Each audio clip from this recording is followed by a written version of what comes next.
అందరికీ నమస్కారం. మోడీతో జగన్మోహన్ రెడ్డి రహస్య ఒప్పందం. ఆంధ్ర రాష్ట్రంలో ఎవరిని అడిగినా సరే వాళ్ళిద్దరి మధ్య ఉన్న బంధం గురించి ఇదే మాట మాట్లాడతారు.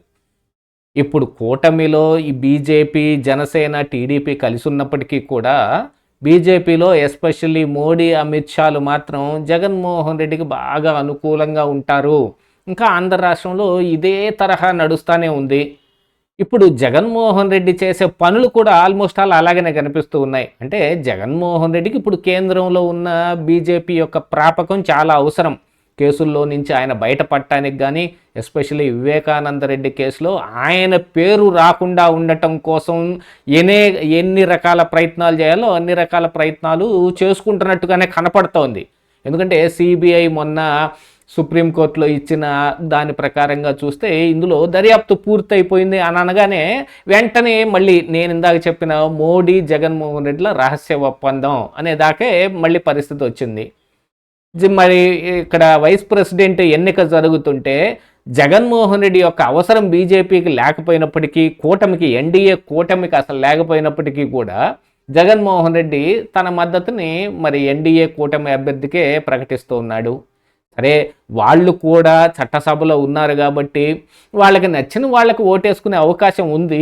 కానీ అనునిత్యం ఎన్డీఏని, అంటే ఆంధ్రప్రదేశ్ రాష్ట్రంలో చంద్రబాబు నాయుడు నేతృత్వంలో నడుస్తున్న ఎన్డీఏ గవర్నమెంట్ను మాత్రమే ఈయన నిందిస్తూ ఉంటాడు.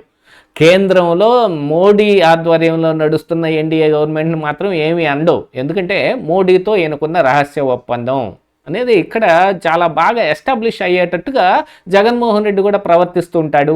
దాంతోపాటుగా మరి ఇక్కడ ఆంధ్రప్రదేశ్ రాష్ట్రంలో కూడా గతంలో అయితే సోమవీర్రాజు లాంటి వాళ్ళు కానీ, విష్ణువర్ధన్ రెడ్డి లాంటి వాళ్ళు కానీ, లేకపోతే జీవీఎల్ నరసింహారావు లాంటి వాళ్ళు కానీ వీళ్ళందరూ జగన్మోహన్ రెడ్డితోటి ఏదో వీళ్ళు కూడా కొంత రహస్య ఒప్పందం పెట్టుకున్నట్టు, కేంద్ర స్థాయిలో మోడీ, అమిత్ షాలతోటి ఎన్నుకుంటే ఇక్కడ రాష్ట్ర స్థాయిలో వీళ్ళతోటి ఉందన్నట్టుగా బిహేవ్ చేస్తుండేవాళ్ళు. మరి కూటమి అధికారంలోకి వచ్చిన దగ్గర నుంచి ఈ తరహా నాయకులందరూ కనుమరుగైపోయారు. కాకపోతే ఇప్పుడు కూటమికి కూడా ఇక్కడ తెలుగుదేశం పార్టీ స్వయాన ఎన్డీఏలో ఉంది కాబట్టి ఇప్పుడు బీజేపీ తోటి వీళ్ళకి అంత పెద్ద ఇదేం అవసరం లేదు. ఏమన్నా మాట్లాడుకోదలుచుకుంటే కేంద్రంలో ఉన్న వాళ్ళతో మాట్లాడుకుంటారు కాబట్టి రాష్ట్రంలో ఉన్న బీజేపీ నాయకులు ఎవరు ప్రభావం అంతగా చూపించే అవకాశం అయితే లేదు.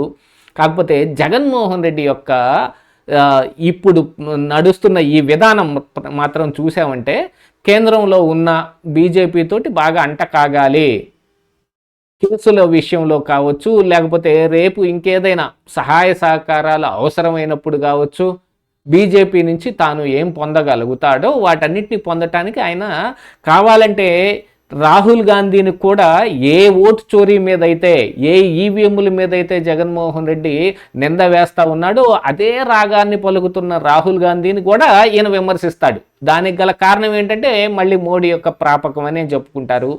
అవసరం ఉన్నా లేకపోయినా ఇప్పుడు వైస్ ప్రెసిడెంట్కి జగన్మోహన్ రెడ్డి యొక్క మద్దతు ఎందుకు తెలియజేస్తూ ఉన్నాడు? ఎన్డీఏ కూటమి నుంచి ఎవరూ వచ్చి ఆయన అడిగిన పాపాన్ని పోలేదు. పూని ఈయన మద్దతు కంపల్సరీ అవసరం అని చెప్పుకుంటానికి కూడా ఏం లేదు. కాకపోతే మొన్న వక్ఫ్ బిల్లులో రాజ్యసభలో జరిగిన ఆ విషయాలు వీటన్నిటినీ చూస్తే కనుక ఒకంత ఇప్పుడు మరి పరిమళనత్వాన్ని ఈ వైఎస్ఆర్ కాంగ్రెస్ పార్టీ అభ్యర్థిగానే ఉండి, ఈ రాజ్యసభ సభ్యుడిగానే ఉండి మరి వాళ్ళకి బీజేపీకి అనుకూలంగానే ఓటు వేశాడు. అసలు జగన్మోహన్ రెడ్డి కూడా వాళ్ళకి అనుకూలంగానే కొన్ని ఓట్లు వేయించాడు అనేది కూడా ఇక్కడ కనపడతా ఉంది. ఇంత వ్యవహారం నడుస్తూ ఉంటే మరి మోడీకి, జగన్మోహన్ రెడ్డికి ఒప్పందం ఉండకుండా ఉంటుందా అనే అనుమానం అయితే చాలా బలంగానే కనపడతా ఉంది.